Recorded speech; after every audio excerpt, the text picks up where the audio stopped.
your car suddenly gets propelled forward and it increases its velocity from 25 miles an hour to 40, 50, 60 miles an hour for just a second. But in that 1 second, your car is propelled forward, but your body doesn't move with the car. In that first second, your car moves forward ahead of your body.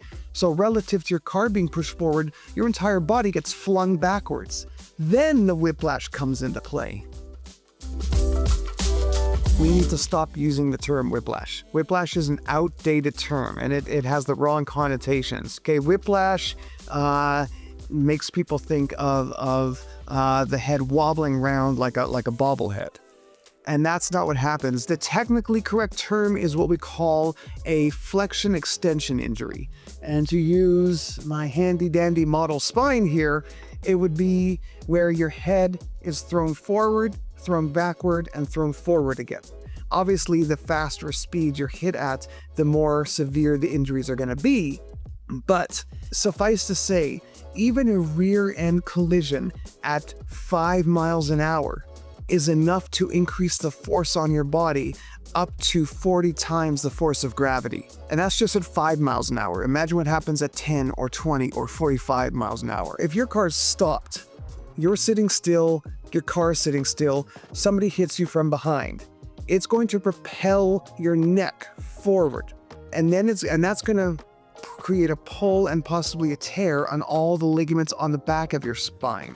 Then, as your body tries to restore itself to its original position, it's going to overshoot the mark and go too far backwards, which is going to put a pull and possibly a tear on all the ligaments in the front of your spine.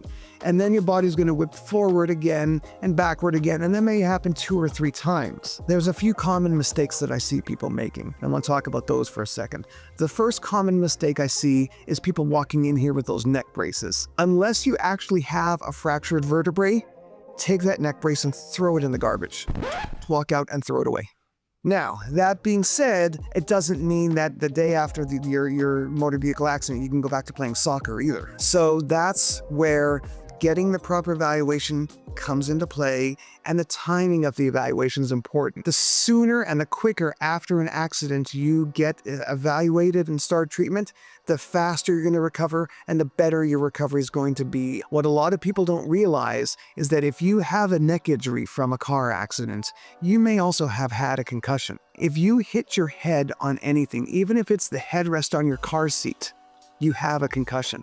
Even if you didn't black out, even if you didn't lose your memory, even if you don't hear ringing in your ears, anytime you hit your head, everything in here gets jostled around. So if you're coming in here for me to evaluate your neck, I'm also going to want to do a concussion assessment on you. And if there's even slight positive findings on that assessment, you should be getting your head and your upper neck treated for those concussion symptoms as well. And again, proper treatment involves healing the damaged ligaments, healing the muscles that are in spasm, and getting the pressure off the nerves to restore normal function, normal mobility, getting you back to what we call pre-injury status.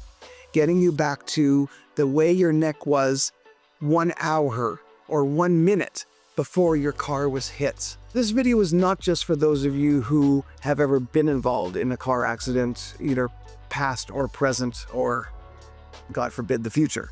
But if you know somebody who's ever been involved in a car accident and has suffered neck injuries, this video is for them as well.